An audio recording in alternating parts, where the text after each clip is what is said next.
And a good Monday evening, everybody. Chris McDonald with you on this Monday night, the 5th day of August, 2024. We're always grateful to have old friends back with us, and emphasis on the friend, not the old. Professor Nic Giordano, PASreport.com.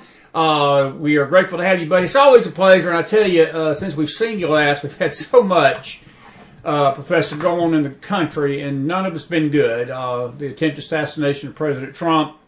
Joe Biden drops out of the race. Kamala just seems to take over in a coup. And I've been wanting somebody on the program to talk a little bit about the constitutionality of some of these things and some of the civics behind this and the government. And I know you came to mind, first of all, and we're just so grateful to have you. Let me just welcome you back to the show. It's always a pleasure. Good to have you on a Monday night, buddy. Thank you for having me, Chris. Enjoy being here. Always, my friend. I do want to, first of all, get your thoughts on the, just maybe off topic a little bit. We'll get to the politics, but the stock market crashed today. The last time something like this happened, I remember I was actually working at a bank in 1987 when it happened. Black Monday, or Black Tuesday, I think it was on a Tuesday when it happened, October the 19th.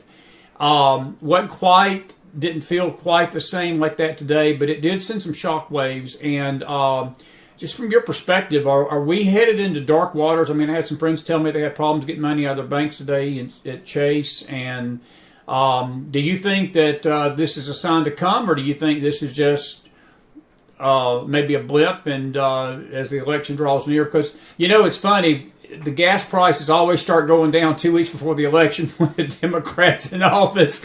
When the Republicans in office, they go up about 30 cents a gallon 2 weeks before. It's just the way it is. So what's your thoughts on the stock market and our economy news today? And we'll get more into other political stuff after this. Well, I know people are dubbing it the Kamala crash right now. The Kamala crash, yeah. You know, right now it's still too early to see what exactly is going on in the market. Obviously, Friday, the market dropped a lot. So now you have Monday. It was a huge drop. This week's going to be really pivotal to get an idea. So it was definitely overdue for a correction. The problem that we have is everything in our economy has been so manipulated over the last several decades that it's hard to gauge what a real economy looks like.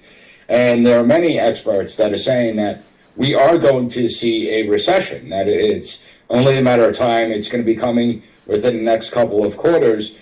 Some will argue that, well, we went into a mini recession 2 years back when we had 2 negative quarters of GDP growth in a row. But yeah, we may be going into a recession, and it's not a surprise. I mean, you could only throw so much money at a problem before the house of cards comes collapsing down. How bad does it get? That's going to be the real question. And what concerns me is how quickly people will look to the government to solve a problem that they essentially created by just printing out money, that the hyperinflation went on, and we need to start reining in the money supply. Finally, the jobs numbers are going down a little bit. Interestingly enough, that's good to slow down inflation. But I'm looking at some of the tech stocks and listening to reports where they're laying off staff. So they see something coming on the horizon. They don't lay off 15,000 workers for no reason. They're preparing for a slowdown, and I expect we're going to see one relatively soon. Did you hear the comment that Biden made Friday that he literally claimed that he had fixed the economy, that he had cured the economy of its problems? And Professor, I've never seen a group of people in my life that are so daft and dumb. And I hate to use that terminology, but this bunch in D.C. has got to be the dumbest bunch of individuals that are out there believing that the American public, believe that this is a good economy, and that's the media's complicity in this. They're trying to convince us that this is just a mirage today. This is just a ruse, that you're paying $6 a gallon for a loaf of bread, $6 for a loaf of bread, $5 for a gallon of milk. That's just in your imagination. That this economy's great. Joe Biden, I even heard Pelosi today, he's going to be on Mount Rushmore in her meth-diluted dream world of politics. Do you have faith? And this is, because I'm going to be honest with you, I don't. Do you have faith in the American public that they're going to see through this smokescreen? Because all this is political. I mean, look, you're a professor of political science and you teach the Constitution in the state Suffolk College up there. But you know that everything is more perception than reality in the world that we live in America, and especially in a political season. And Kamala's going to run from this. She's going to say, oh, no, this ain't Biden's fault. This ain't our fault. You know, this is just something, whatever. You said that Kamala crashed. Are people going to buy that? I mean, I buy it. I mean, but Chris thinks with his brain. I'm not a Democrat clone, you know? Well, see, that's the hard thing, right? If I'm looking at this from just a political scientist perspective, I mean, elections aren't rocket science. So all you do is factor in a few things. How long was someone in office? What does the state of the economy look like? What do the inflation numbers look like? And then you can easily gauge who's going to win an election. And most of the time, you'll be right about that. However, we don't live in normal times where you could just use the old variables that used to work. So it used to be, in an economy like this, any incumbent was going to get crushed in an election. That's not the case this time. I mean, we are saying whether, Biden, Harris, who it is, it's going to be a tight race. And I think that you're onto something when you say, you look at people, you're not sure you have faith in the people, and it's because you could essentially tell them whatever you want, and there's going to be a lot of people, a large segment of society that will still run with it. They'll still believe it, even though they know they're hurting each and every week. I mean, let's be honest here. You got a family of 4 on a moderate income. You're feeling that pain each and every week you go to a grocery store. You're feeling that pain every time you fill up your car. But for somehow, some way, you're not connecting it to the Biden administration because you're a loyal Democrat and you got your head buried in the sand. And I think that's what we're facing. I mean, listen, the American people have been bamboozled for the last 4 years. The American people have been lied to. It started long before COVID, but right. COVID was really the eye-opener, right? I mean, that was the one where they went lockdowns, they masked up kids, masked up adults, determined when, where, and how we could practice our faith, when we could leave our home, who could come into our home, where we could go, how far away we have to stand with people, and it was all based on nonsense, right? I mean, the whole Fauci testified that the 6-foot social distancing rule was simply made up. There was no scientific basis behind it. We now see the enormous damage that's been inflicted on a younger generation when it comes to the education system, right? Student proficiency levels are at their lowest levels in the history. Students aren't learning. The behavioral issues have gotten worse and worse. And what do we have? Well, we have Randy Weingarten, Teachers Union president. We have Lord Fauci coming out saying, oh, we wanted to get the schools open as soon as possible. We were advocating to open the schools. No, you weren't. You kept them closed for 2 years. 2 years. And it was 2 years in the most vulnerable populations that they claim they care about. And so you would think that people would have woken up with all the lies they were told with the coronavirus, that if you get the vaccine, it's going to stop the spread and all, yada, yada, yada. And people still bought into it. And they're not mad that they were lied to all those years. Fast forward to just what happened in the course of the last month. You have Biden getting slaughtered in a debate. It was clear to everyone. I mean, if you've been paying attention, the second Joe Biden tried to shake hands with a ghost a couple of years ago, that should have been the indicator that the guy is no longer there, that cognitively he's not capable of being the president of the United States. It's true. But, okay, I'll cut ordinary Democrats, not the Democrat Party. I'll cut ordinary Democrats a little slack. They're watching CNN, they're watching MSNBC, so they're inoculated from seeing all the Biden missteps and gaffes that we all witnessed and that we were mocking and ridiculing. But then it was exposed during the debate. Now, you would think that Democrat voters would be outraged. Like, I trusted you as my media, MSNBC and CNN. I trusted you to tell me the truth, and you've been lying to me all this time. It turns out the Republicans were right. It turns out that all those people that were putting out those videos of Biden, they weren't cheap fakes like the administration and the media claimed they were, that they were real. And you would think that they would have been furious, but they weren't. Not only that, when President Biden was forced out, he didn't withdraw from the race because he wanted to. The party bosses came and said, you're getting out of the race, and then they negotiated how he's going to get out of the race. Finally, you have President Biden step down. You have Kamala Harris. The anointing immediately began. Not a single Democrat voter had a say in who their nominee was going to be. Not a single one. Now, I'm sitting there expecting to see at least some outrage amongst Democrat voters saying, listen, I didn't expect them to just sit there and all of a sudden put Make America Great Again hats on and join the Trump bandwagon. I wasn't expecting that. But I thought that they would have been much more outraged at their party bosses and the media that's been lying to them. But no, Kamala Harris gets in the race, all this enthusiasm is generated. She went from being one of the most incompetent politicians you could imagine, someone that the media just 3 months ago was saying that President Biden should consider dropping her from the ticket because she's bringing down the ticket. So she went from the most incompetent person to being the next JFK, as they declare her, Camelot. Camelot, yeah. I mean, it's complete lunacy. But there's a lot of Americans that are buying it hook, line, and sinker. And it's because many Americans have been conditioned to go with emotions, not reason and logic. That everything is an emotional argument to the Democrats. And Democrats are smart. Look at how the Democrats have controlled the narrative ever since Kamala Harris was anointed as the Democrat candidate. Republicans, for the first time in I don't know how long, were finally on the offensive this year. They were finally making gains. They were on the offensive. Trump was on the offensive. They were winning. And then all of a sudden, Kamala Harris gets anointed, and it all falls apart. Republicans are playing defense. They're not really talking about the issues that matter. They don't know how to really attack Kamala Harris, which isn't hard to do. No. But it really is stunning how this is all played out. And we've had about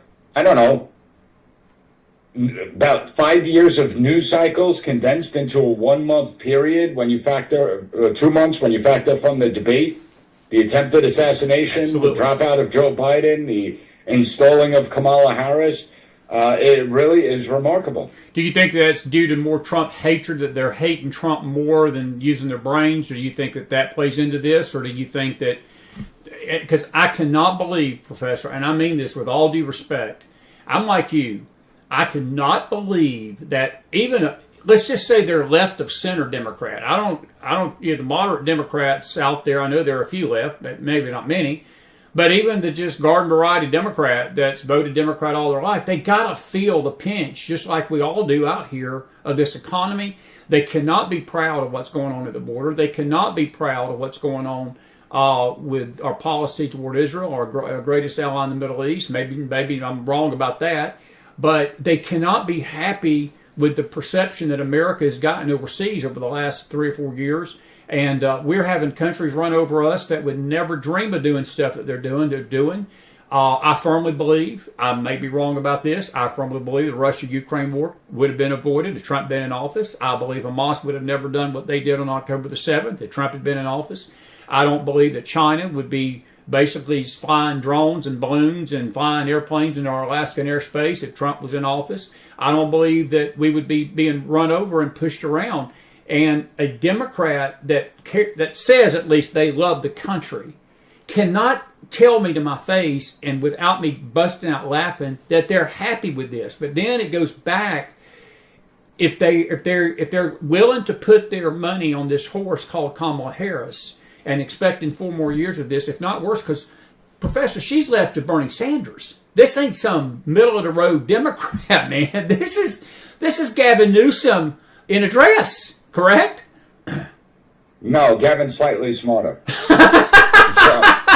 I mean, listen, when it comes to Kamala Harris, it's not a secret, okay? She is someone that, and you see it happening now, she's carefully scripted, right? Yes, she can't go off teleprompter. I mean, think about it. They're treating her like Biden, only she can put two coherent sentences together most of the time. Most of the time. But when you're looking at Kamala Harris, they're treating her as if she's Biden, that they have to worry if she goes off teleprompter. They have to worry if she goes off script.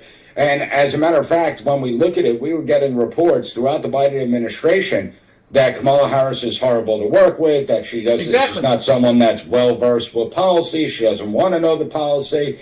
So there are a lot of negatives regarding Kamala Harris. That's why I find it so astonishing that you heard all this talk about her for 3 years, and a lot of it came from the left-wing media, And yet now she can do no wrong. She's the savior of the republic. It really is remarkable how that's happened with such an unremarkable person, and not a single Democrat had a say in who the nominee was going to be.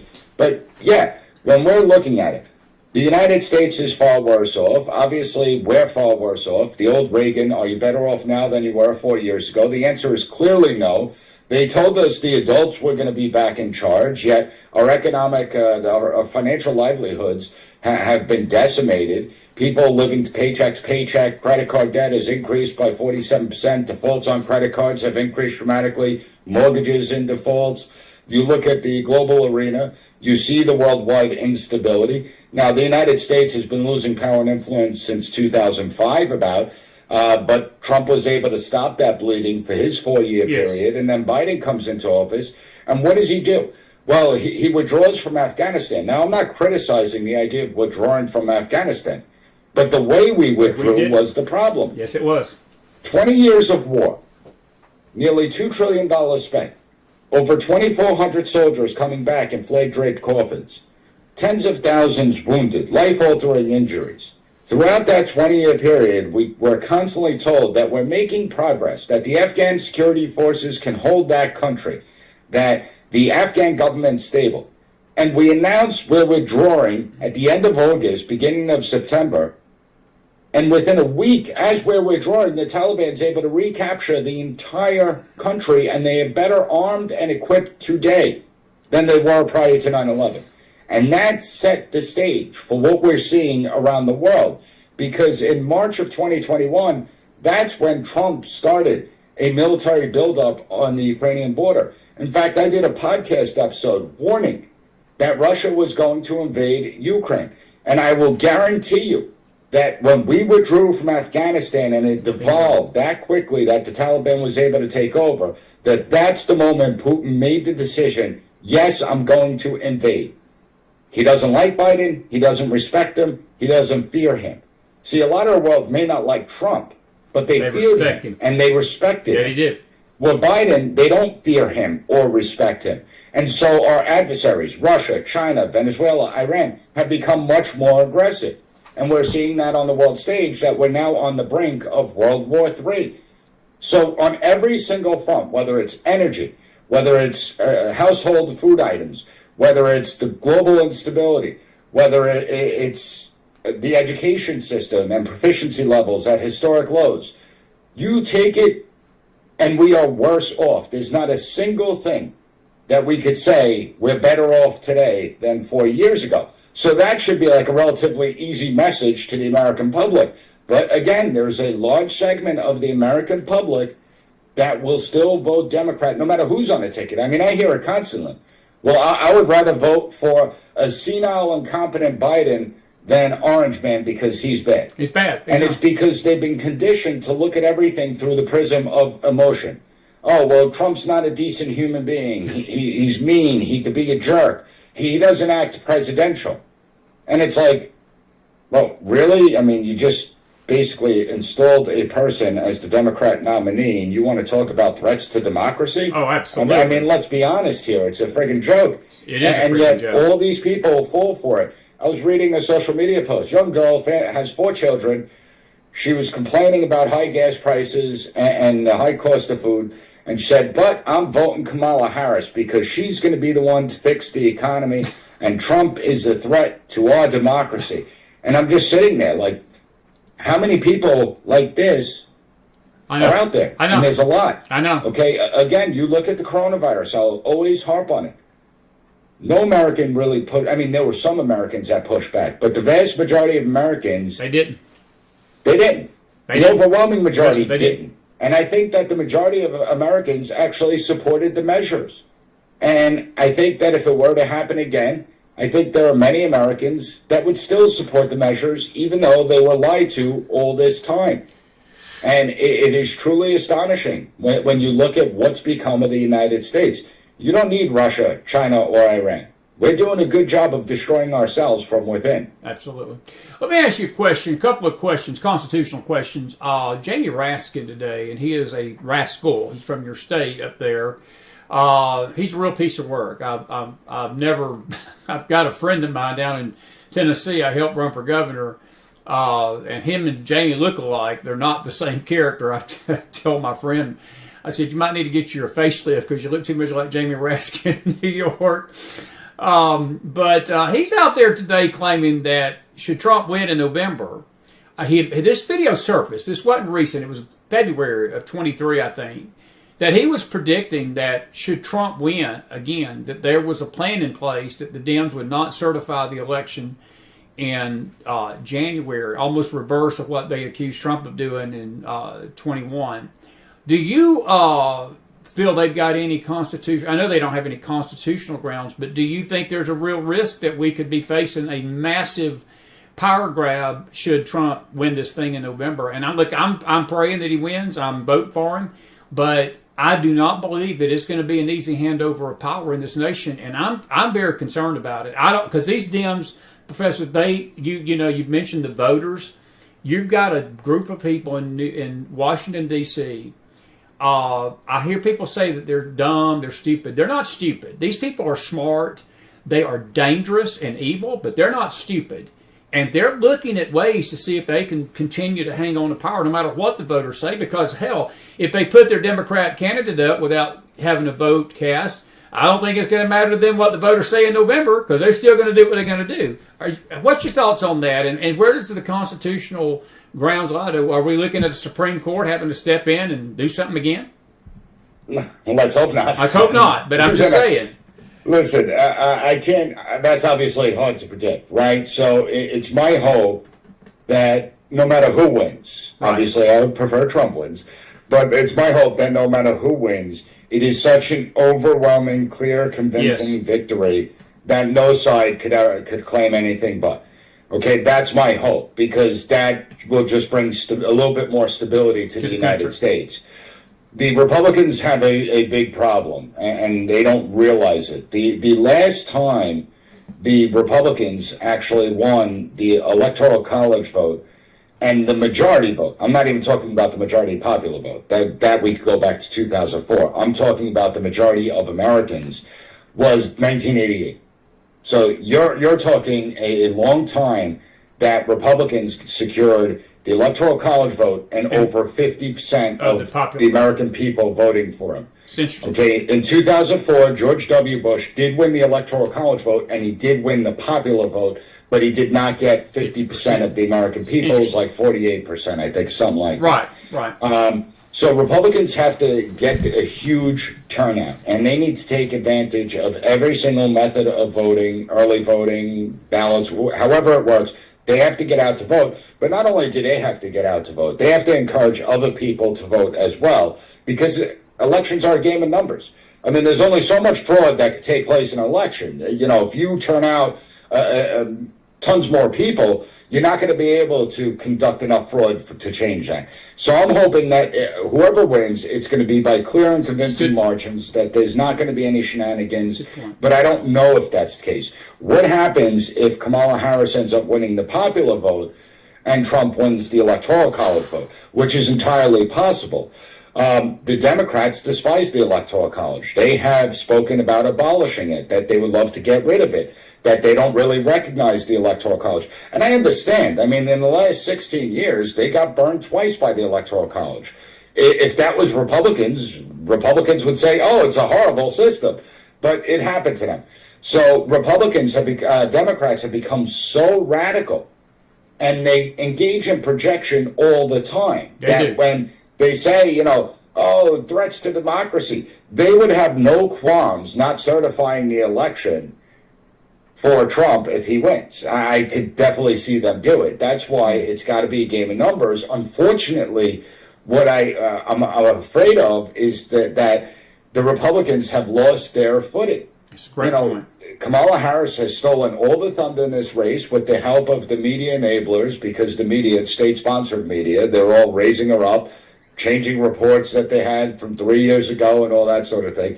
But they're raising her up, and she has a campaign strategy, and it's a fairly simple one, right?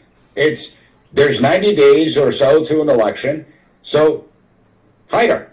Yeah. Right? Basement Biden all over again. Only she could actually go out and speak on a teleprompter. And so what you're going to see is her do a lot of campaign stops. She'll speak on a teleprompter. She's not going to really do any interviews. The only interviews I see her doing are with influencers, not real journalists. She's not going to get any hard-hitting questions. No. Maybe one.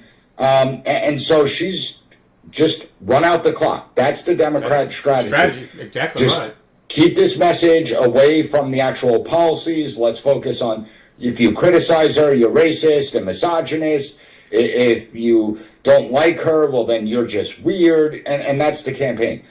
Republicans, what they should be doing, I mean, and I'm talking about the House Republicans, why haven't subpoenas gone out to preserve any communication from the every cabinet level official and every White House staff regarding any communication that alludes to any of President Biden's cognitive decline, anything that alludes to the president's mental health? Every single cabinet official should be forced to testify before Congress, and Republicans should be holding press conferences every single day saying that they lied to the American people for 4 years. They said that he was cognitively fit for office. You had an idiot like Joe Scarborough say, best Biden ever, just 4 months ago. I know. And they lied to the American people. And we need to know who was engaged in this conspiracy to cover up the president's cognitive decline. And the vice president of the United States, 92% of Americans think that she was involved in the cover-up. And you should hold her before Congress to testify. What did you know? When did you know it? What did you do about it? And why hasn't this president been removed if he is unable to fulfill the duties of the presidency of the United States? That's a message that should be going out every day. Along with that, Republicans should be in every community where there's migrant shelters, where illegal immigrants are being housed in hotels like here in New York City or Chicago, and they should be speaking to members of those communities. They should be cutting campaign ads with members of those communities, saying the Democrats have abandoned you, that they put these people before they put American citizens. They've abdicated their responsibility. We know you haven't voted Republican in 60, 70, 100 years, but give us a shot. We promise we're going to do better. And if we don't, just vote us out of office then. I don't see that. But again, that's something that the Republicans should be harping on day in, day out. The Democrats say border crossings are now at lows. They are not at lows.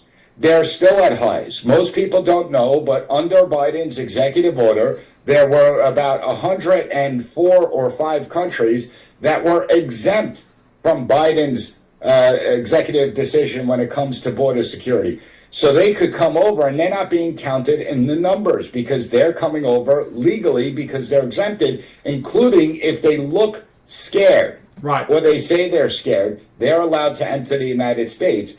Also, the gotaways number has increased substantially, and there's no reporting on that. So Republicans should be harping on that. And then, obviously, the economy, inflation, energy prices. Republicans should be harping on that. Unfortunately, I don't see that happening. And listen, I like the former president. I think that he knows how to deal with the international actors better than anyone else that I've seen in my lifetime. I think that he understands cutting regulation is extremely important. His policies are great. I even like the New York attitude because I'm a New Yorker. But there are times where he screws himself. And an example of that was what we saw in Georgia. Listen, there are Republicans that don't like Governor Kemp. I get that. I understand that. But wasting 20 minutes of his speech going after a Republican governor is not a winning solution because guess what? Trump's base is going to come out and vote for him. They're going to vote. What you need to do is win over independents. And I will guarantee you going after Kemp for 20 minutes didn't win over a single independent. You could have used that 20 minutes to talk about border security, potential World War III, how China is gaining on us, how our national security is at risk, how we know terrorists on the terror watch list were allowed entry into the United States, even though we knew they were on terror watch list. You have so much ammunition to go after this administration, which Harris was a part of. Wasting 20 minutes going after other Republicans is idiotic. Look, I'm from Georgia, and I've got a relative, a first cousin that works for Kemp, and me and him have had many a conversation. That's why me and him ain't friends. we're related, but we're not friendly. But Georgia did pass. But Georgia, exactly. It had. Exactly. And I think Kemp's not, I would have rather had him than Stacey Abrams in my home state. And I'm with you. When I saw him do that, because I was in Atlanta over the weekend and it was a madhouse down there, I said, please don't go down that road, because you're not, and I took the words right out of your mouth. You're not winning nobody over with that. It goes back to the old Trump. Look, that Trump that was out there on that debate stage with Joe Biden, Professor, when he was calm, collected, let Joe Biden, it was like taking an elderly man off, walking him down the path, letting him just walk off the cliff, and I hate to use the word hang himself, but it's just literally, politically speaking, that's what he did. And Trump didn't have to do nothing but just be calm, answer policy questions, not make it personal, make it policy. And I'm with you 1,000,000%. Because when you get in these weeds, it just brings back images of the New York Trump. And I think that people had actually started warming to him on the independent side because they saw him in that debate and they said, wow, he's changed a little bit, because I heard that myself. And he was very disciplined. Very disciplined. Very disciplined. And he's got to remain that way, and he's got a lot at stake. I got another weird question for you, and I don't know, and maybe you can help me understand this. What the Democrats did in replacing Joe Biden with Kamala without a vote, how does that work constitutionally? Are they allowed to do that with the money? Like the FEC, I think Trump has filed some kind of complaint with them, because basically what they did, they not only transferred the delegates to her, they are giving her the money that was raised for the Joe Biden ticket or the Joe Biden campaign. How does all that work, or is that something you can speak to? Because I feel like it's a scam. I mean, look, it's a coup, and I'm with you. If I was a Democrat voter, I'd be pissed off right now. I'd be very ticked, and I would. And I tell you, it would bother me on so many levels. But the one level that it would bother me on is the fact that, again, the Democrats are the big party of let's don't disenfranchise the voters. Well, guess what? You disenfranchised your own party, you dumb blank. You disenfranchised every Democrat voter because she didn't get one freaking vote. Not one. A new ager, Marianne Williamson, got more votes than she got. I mean, come on. But is there any legal room that Trump has, or is the FEC going to just let this pass? Nothing's going to be done. But was it constitutionally done right? Yes. What a lot of people don't realize is that when you sign on to be a member of a political party, you're following the rules of that political party. Gotcha. Political parties essentially govern themselves to the most part, and they could change the rules anytime they want. Okay. As a matter of fact, see, we've been spoiled in modern times because we have a lot of say in who our presidential candidate is going to be. But if you go back to the beginnings of this country and the formation of the political parties, it was always the party bosses that determined who the candidates were going to be, and then the people had the opportunity to vote for them in the general election. It was never like, we're going to hold these primaries and the people are going to vote. It started to change a little bit with the Jacksonian democracy era in 1828, but even then, the party bosses really controlled the system up until the turn of the 1900s. That's when real primaries started, and that's when people got to vote. The political party members got to vote in the primaries. So there was nothing unconstitutional of them swapping Joe Biden out for Kamala Harris. Okay. They can do that constitutionally. When it comes to the campaign contributions, well, technically, they could sweep over those campaign contributions. It would have been a little bit different had it been someone that was never on the ticket. On the ticket. If it wasn't Biden Harris, let's say they selected, I don't know, Gavin Newsom to be on the ticket. Then there's more of an argument to be made that, hey, you can't just, change the campaign funds from Biden Harris to Gavin Newsom. So that was an important factor. But Joe Biden's fundraising dried up. So it's not like there was even that much money that we're talking about in the coffers. She raised the money after she was the one that was the heir apparent, being anointed, coronated. So there was nothing wrong there. But in the 21st century, I mean, it really is crazy. You hear the Democrats constantly talk about freedom. They constantly talk about threats to democracy. Yes. Well, there's nothing that speaks of authoritarianism than having a candidate that didn't get a single primary vote in an election just get selected where the Democrat voters had absolutely no say in who the candidate's going to be. How can we preach to other countries anymore? When you look at everything that's taken place over the last decade or so, we can't preach to other countries about free societies anymore. I mean, we spied on our own people. We censored them. We locked them down. We just hand-selected political candidates to run for office. I mean, it really is remarkable how brazen they've become, but they get away with it, and that's why they keep doing it. Because nobody holds them accountable. They're never accountable. That's very without true. Accountability, it's very true. Well, what are the Democrats saying? Well, the people are stupid, the masses will ultimately follow, and will retain our power.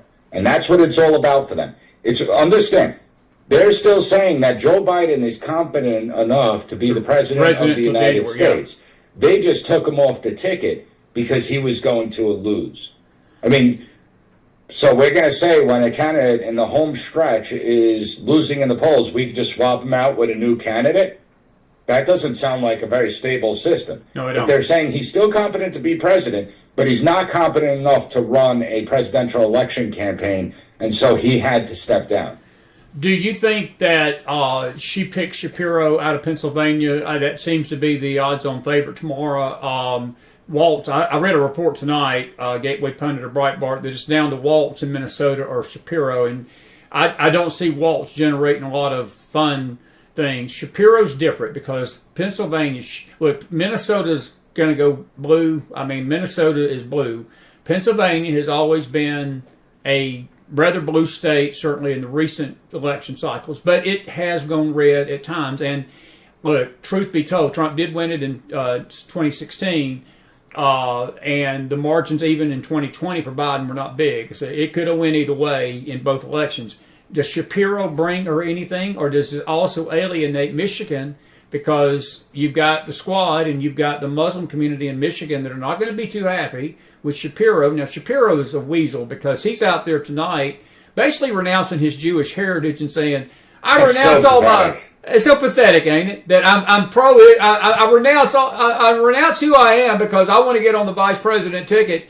You can't escape that, Professor. I'm sorry that you just can't escape who you are, and that's another thing these Democrats do. No, you look like a pathetic pandering fool when you do something like that. Like at least say, yeah, I understand there's some Democrats that might not support my views when it comes to Israel, but I am pro-Israel. Just say you'll win more respect from people like me, even though I still won't vote for you, you'll at least win respect. But here's the thing. The centrist Democrats will be happy. Blue Dog Democrats will be happy. Even some liberal Republicans or liberal, independents that may lean Republican would be happy with that. Now, first of all, I don't think vice president picks are all that important to begin with. I think that they're overrated. They have been for quite a long time. They were important back from, 1800 to about 1920. Following that, vice presidents have largely become irrelevant. But I do think if I have to pick, Shapiro's the one that makes the most sense, as you stated. He is well-liked in Pennsylvania, has approval ratings, Democrats and Republicans like him. He makes that sense because it's a state that Democrats are going to need. However, I think the biggest story is that there's even a debate about this. That the fact that the only reason Shapiro wouldn't get selected is because a large segment of the Democrat Party has become anti-Semitic, anti-Israel. Exactly. I think that's astounding that the Democrats, many of them, not all of them, but many of them have gone that far astray. And there is talk that if it is Shapiro, that there's going to be a revolt amongst the squad wing of the political party, that it is going to put Michigan in jeopardy. Now, if I'm advising Kamala Harris, I would tell her to pick Shapiro anyway, because I think you're right. I don't think Waltz brings anything ticket. The interesting thing is, before we started, there was reports that a bunch of black SUVs were at Waltz's house. What does that mean? I have no idea. But are they transporting him because maybe he is a surprise vice presidential pick? I would still put my money on Shapiro. I would too. But it wouldn't shock me if Democrats selected Waltz to be the vice presidential nominee. And if that's the case, the only reason that they would pick him over Shapiro is because Shapiro's Jewish. And that would be, to me, a slap to the Jewish community. And I guess I have to ask. Well, I mean, I kind of think they slapped the Jewish community. Well, absolutely. I was going to ask around you, a lot these days. I get asked this question a lot, and look, I'm a Bible-believing Christian, and we love Israel. We support Israel. And when I mean that from a sense that we may not agree with everything the Israeli government does, but we understand the biblical mandate of what's on that nation. But, Professor, I look at this party, and I look at this anti-Semitic remarks. I look at the anti-Semitic protests that are pushed. I look at the way our administration has handled Hamas. I mean, you got them out there this weekend's attack by Hezbollah, and then Israel taking out the number one guy in Hamas and the number one guy in Hezbollah, and Biden on the phone with Benjamin Netanyahu getting ugly with him and saying, you don't need to do this, and Iran vowing to basically blow Israel out of the water, and America telling Israel, now, if they do this, don't strike back. We don't want you fighting back. That's ridiculous. But my question is, why do so many Jewish people, though, vote Democrat? Because I'm asked that a lot, and I really don't have a good answer for that, because I do wonder, is there a disconnect between what they're hearing from their party, or is it, again, is it a Trump thing? Is it just historical? Because I know that there's a lot of people that are older, and I've got some older friends that are in their 70s, and they tell me this, that they sometimes have a hard time reconciling this Democrat Party of 2024 with the Democrat Party of the 1970s and the 1960s, because that party then was actually somewhat the Republicans today. They were sort of moderate.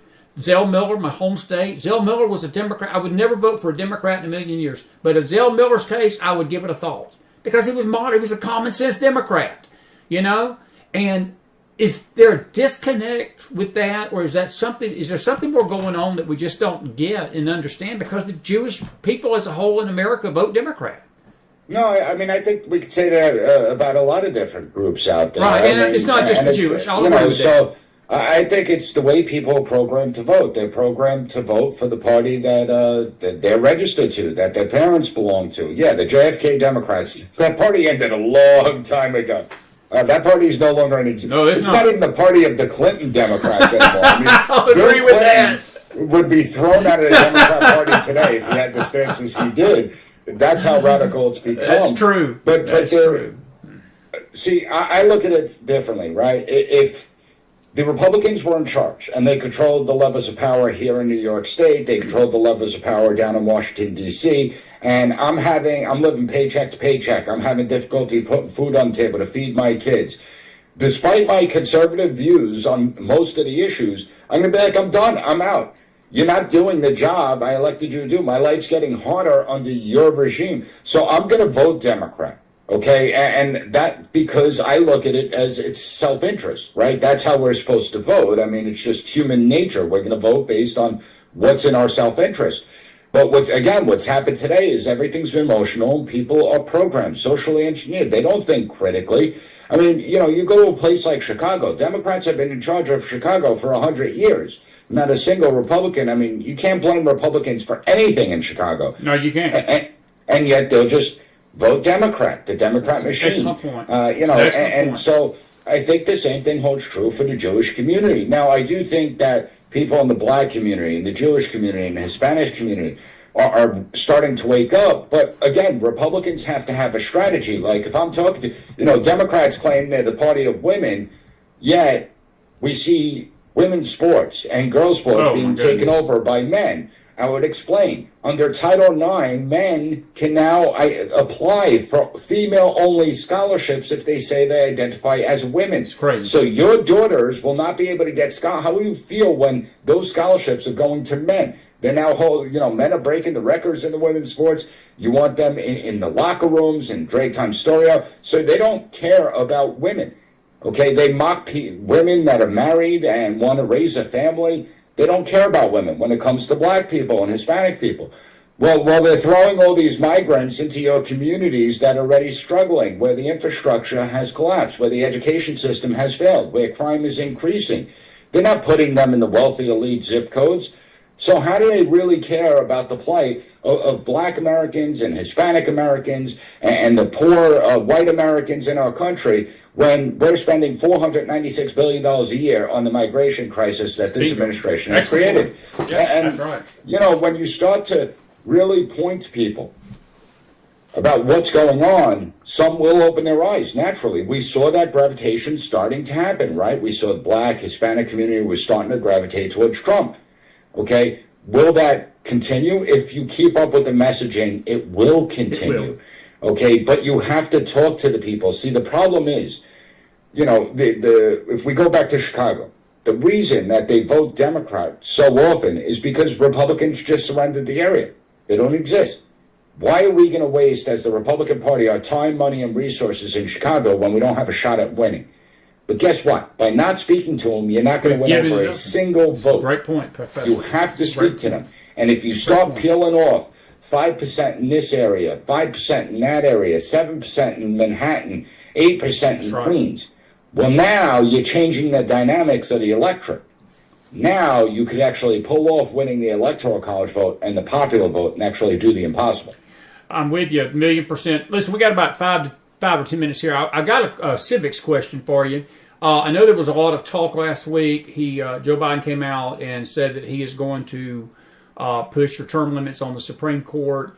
How does that process work? I think what I understand from my civics class that whenever because it's a constitutional issue that sets the Supreme Court set up, he would literally have to have a constitutional convention, would he not, of the states to pass something like that. He cannot just with a stroke of a pen change the Supreme Court. And I got this attitude, this arrogance of him, and Kamala too, they just think they can go in and with a pen they can do these things, but there's a process called the Constitution, even though they don't care about it. Yeah, but they don't believe in the Constitution. They don't believe in the Constitution. I mean, but there is a constitutional process. They say the Constitution's a threat to democracy. Yeah, they say the Constitution. I'm kidding about that, but it's well, no, you're right. That's off. about the truth. No, it's not too far off, Professor. Trust me, I'm not saying that you're wrong. I'm saying that's exactly what they're saying.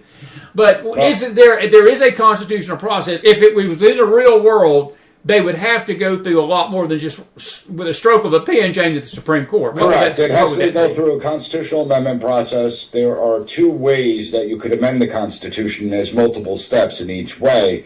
The easiest way, which is still very difficult to understand, we only have 27 constitutional amendments in our history, so we don't do it often. And the first 10 were passed by 1791. So then you take away the prohibition and the repeal of prohibition, and it's even less than that. The only way to really add a constitutional amendment is you would need 2/3 of Congress to approve the amendment. It would then go to the state legislative bodies, and either as long as 3/4 of the state legislative bodies or state ratifying conventions approve it, then it would become part of the Constitution. That's not happening. And it's amazing because, again, you know, we keep hearing the threats to democracy. First of all, we're a republic. We're not a democracy. That's right. And in a republic, there's a system of checks and balances and separation of powers. Now, Alexander Hamilton wrote in, I believe it was either Federalist 78 or 75, one of the Federalist papers, when he explained the judicial branch and he explained lifetime tenure, he stated that lifetime tenure was necessary because the judicial branch is going to be the weakest branch of government. He understood that. Our founders understood it. And so if you give them lifetime tenure, they're inoculated against politics, Democrats and Republicans. So when we look at it from that perspective, no, the president can't just do this with a stroke of a pen. But I just want people to be aware of how Democrats want to dismantle the totality of the United States government, and it's all for power purposes. They want to screw with the Supreme Court. They're not going to be able to do term limits, but what they can do is actually add seats to the Supreme Court through a law by Congress. That's not difficult to do. And they could add an additional 5 seats if they want. So they want to pack the Supreme Court with ideologues and turn it into a political activist court that will do the Democrats' bidding.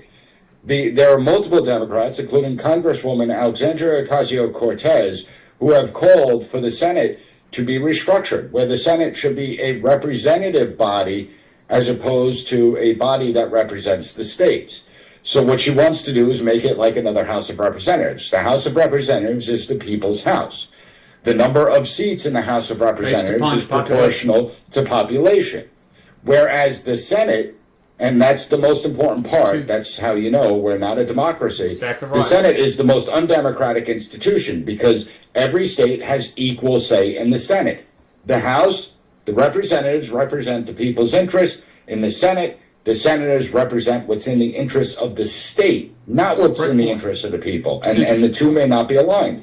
Well, they want to make it a more proportional body that represents the population. They also have said on record that they want to nuke the filibuster, including Vice President Kamala Harris has said that we need to get rid of the filibuster. I heard her say that. Okay, they have talked about changing the First Amendment, that offensive speech and hate speech should be outlawed. But remember, who are the ones that determine what's offensive and what's hateful? If I use the term illegal immigrant, well, the Democrats have declared that that's offensive, that that's hateful, that that's racist.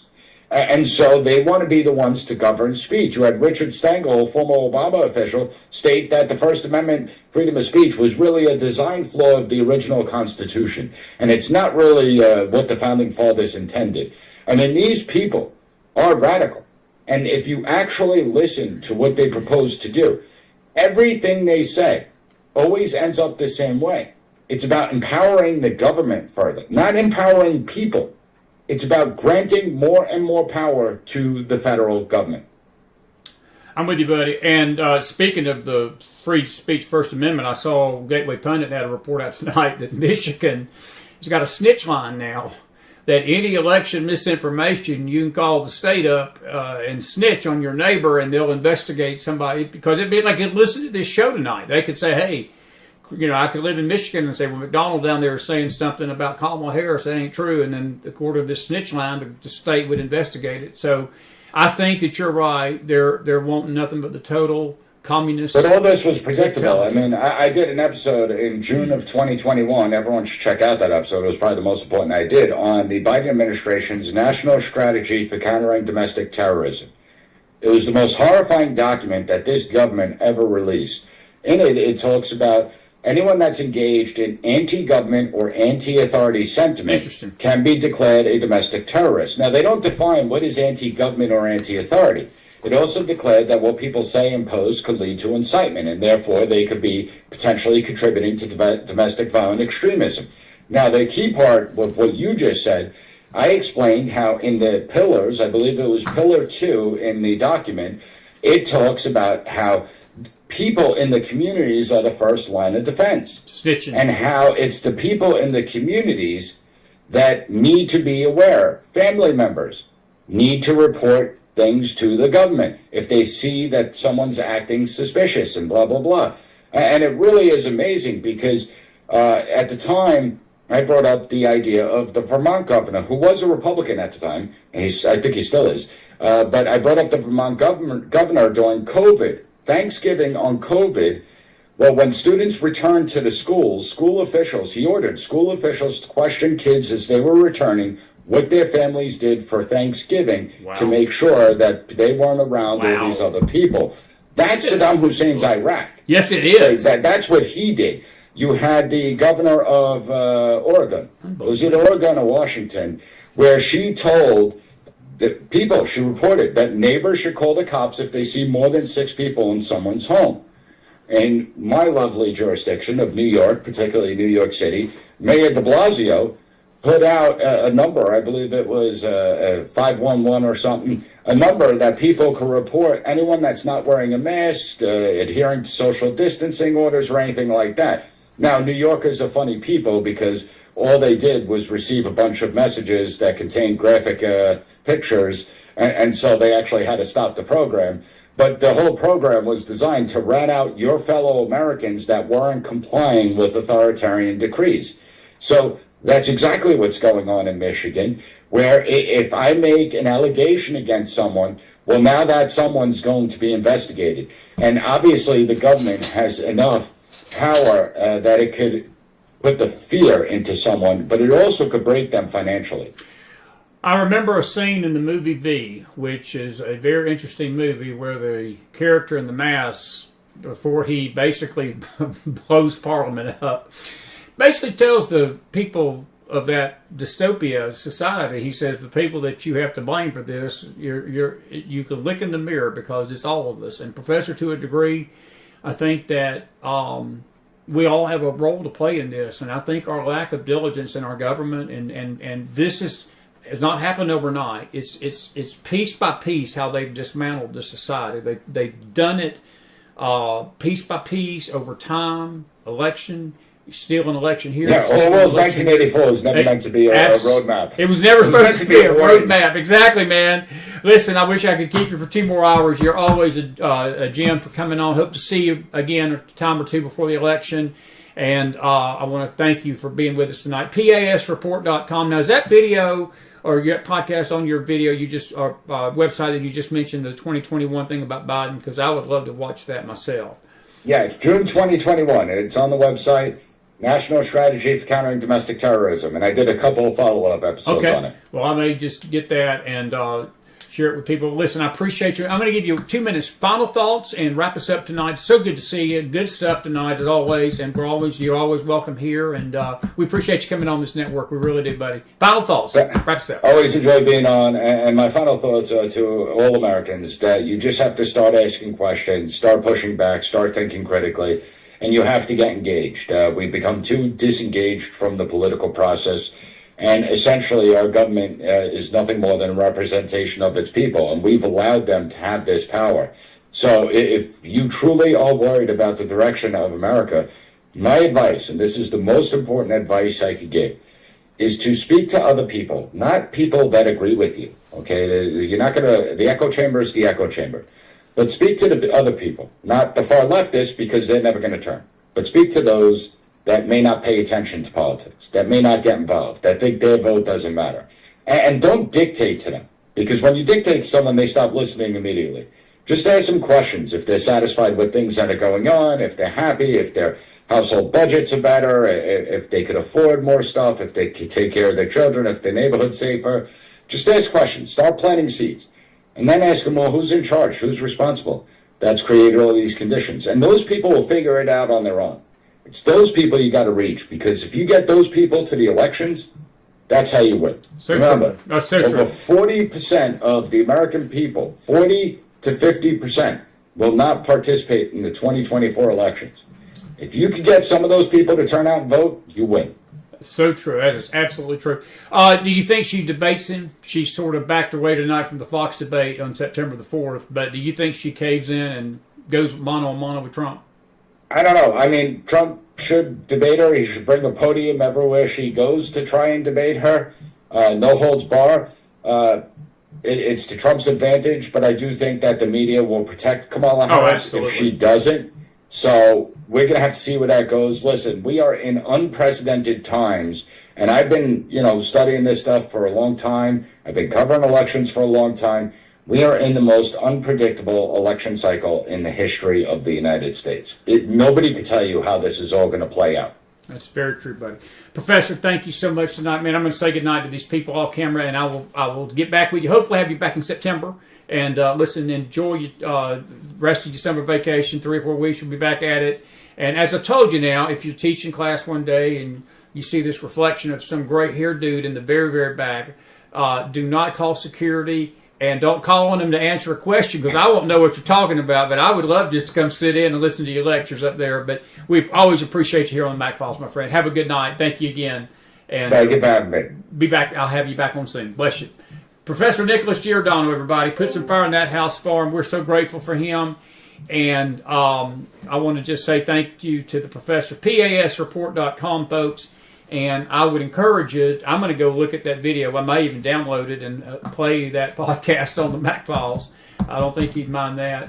But we are grateful that you're here with us tonight. And we are just getting started, actually.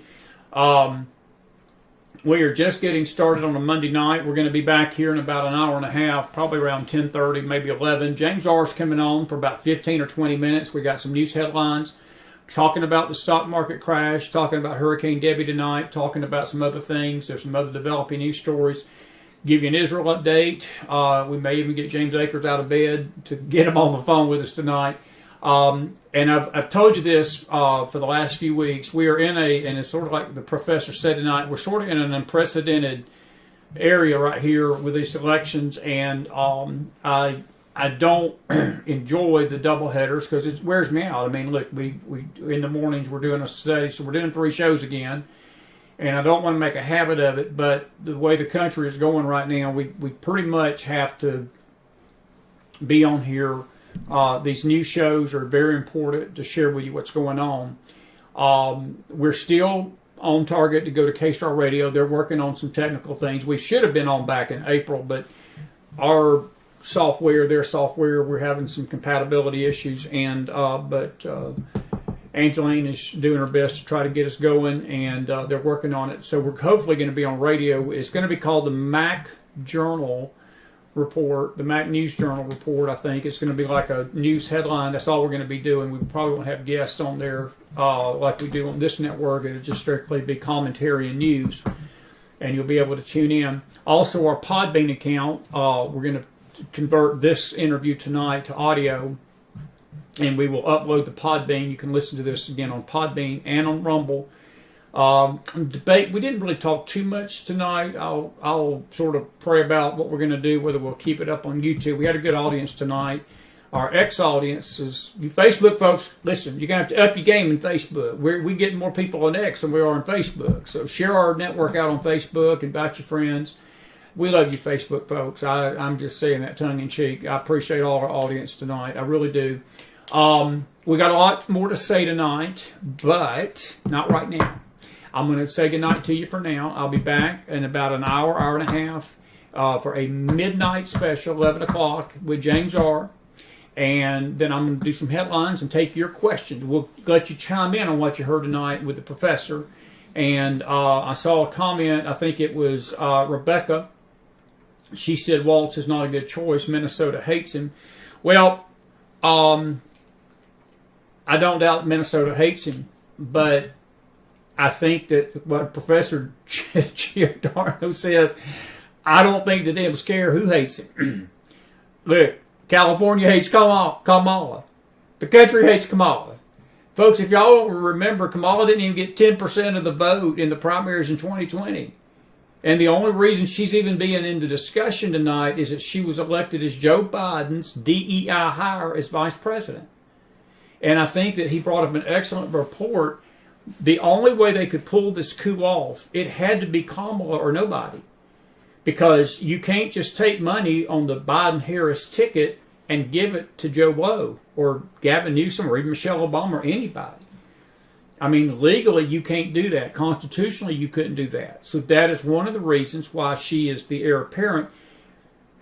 And whether we think that they're hated or not, ultimately ain't going to matter to the Dems. Because I think what I took away from Professor tonight, and I've been saying this and I've been feeling this in my gut, it don't matter if Kamala, you can throw up, look folks, there are enough videos out there, there are enough statements by Kamala Harris, even within the last 12 months, that if a Republican candidate would have said that, they would have had to resign.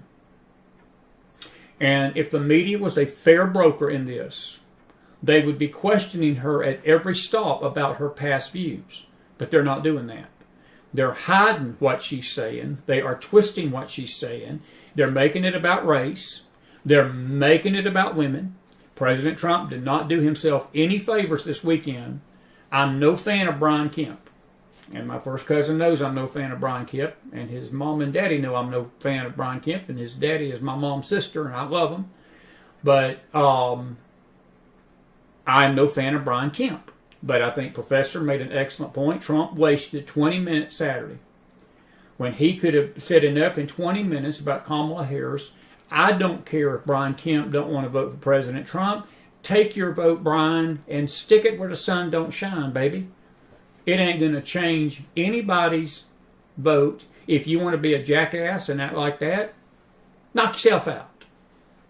But Trump should not have played into the game. And that is what worries me about Trump. Because when he is calm and does not respond to these cackling dogs, he is going to hit home runs. When he gives in to the temptation to take pot shots at different people, It does not help him. And we're going to have to pray for that, and that he will hopefully learn a lesson from this weekend, because it did not help him. The interview with the black reporter. I talked to my brothers about it this weekend. Trump was excellent in both cases. That reporter was as rude and obnoxious and as racist as anybody I've ever seen. Those questions were race-baited. Trump, I think, handled it as well as he could have. I think that he needs to be very careful. He's got to walk a tightrope. And you say, well, that's not fair. They don't make Kamala walk this tightrope. Folks, it's politics. Ain't nothing fair about it. It is a dirty, nasty, in your back, cut you up behind your back, dog eat dog, slice your head off, cut your throat game. It is nothing fair about politics in this country. Nothing. Nothing. There is so much dirt. There is so much ugliness. There is so much corruption. There's so much wickedness in it. I can't even begin to describe it.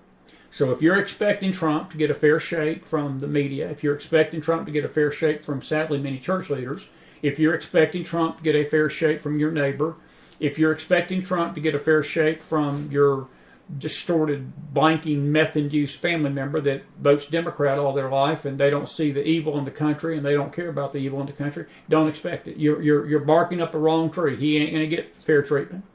And even if he goes on Fox, even if Fox had the debate between him and Kamala, don't think that it's going to be a favorable debate for Trump. I think they would probably grill him more than her. But I think that he had to answer that reporter the way he did, even though it was baiting him up to go to the race card. And he don't need to do that. It doesn't matter to me whether she's Indian, Jamaican, Japanese, Chinese, Australian, America, black, white, red, yellow, green, purple, or all the rainbow colors in between. What I care about is this is the most wicked, evil candidate and the most power-grabbing demagogue that, should she get into office, folks, if you think things have been bad these last 4 years, God help this country if her vision of America is allowed to be implemented through that presidency come November. It doesn't matter whether she was white, black, or whatever, and the issue should be silenced. Let's talk about the issues. The issues. The issues. Her race is not an issue. I know she's made it an issue. And I guess in the sense of us telling people she's Jamaican or she's Indian, I guess you have to do that to a degree because she's claiming that, she's black and all this and Trump's being racist and all. And, it's in their own words. But we waste time, and that's exactly what this Democrat machine wants us to do, is run the clock out. You heard one of the best summaries of this election tonight that you've heard in the last hour with Professor Nic Giordano that you'll ever hear anywhere. And that's why he's on the McFiles, and we're grateful for him. We love guests like him. I could sit and listen to him for 3 hours. I told him I want to come listen. I want to come to New York one of these days and sit in on one of his classes. I do. And I would just love to hear him teach. And he teaches political science at a college in Suffolk up there. And he'll be back. He's a big deal. Look, he's on Gutfeld, he's on Fox, and he's on these big networks. I've seen him, and when I saw him for the first time, I was like, hey, I've had that guy, and I feel pretty proud of the fact that he's willing to come and give us an hour, because he don't have it about 30 minutes on those other networks to speak, but we give him a full hour. And he did good tonight, and I really appreciated his insight. And if you enjoyed him, put some fire in that house. If you enjoyed him, put some fire in that house. If you enjoyed him, put some fire in that house. Our prayers tonight for the folks of Southeast Georgia, Florida, for Hurricane, now Tropical Storm Debbie. Still going to dump a lot of water down there. And our prayers for you all tonight that's been in the path of that storm. We'll talk about that a little bit tonight. James R. on board. I'm going to lose the shirt and coat. Get back into my pullover with the cowboy hat. I may pull my Trump shirt on tonight because it's late night. Now, I think I've got a grown up enough audience to understand this. James R. It's late night. It's lights out, midnight special. We bring on late night specials because the kids are in bed. So hide the kids. And if you're an adult that has virgin ears, it might be best to sit this one out. I don't know what James is going to say and what he's not going to say. He knows my show's conservative, faith-based, and he does behave himself. Trust me, James behaves himself when he comes on the McFiles. But please understand, James is going to give his opinion, and that's why I have him on. And he's got great analysis, too, and I'm going to ask him about these same things I asked the professor. But be back with us, and we'll take your questions. If you want to come back, be with us tonight late, bring your questions. So it'll be a West Coast special in about an hour or so now, hour and 15 minutes, okay? Listen, I hope you have a great night. Pray for your president, folks. Pray for this country. God knows we need it. And I'll see you back here in about an hour and a half. Until then, McDonald out on a Tuesday night. Put some fire in that house. Thank you, Professor Nic Giordano, PassReport.com. Be back with us later. God bless.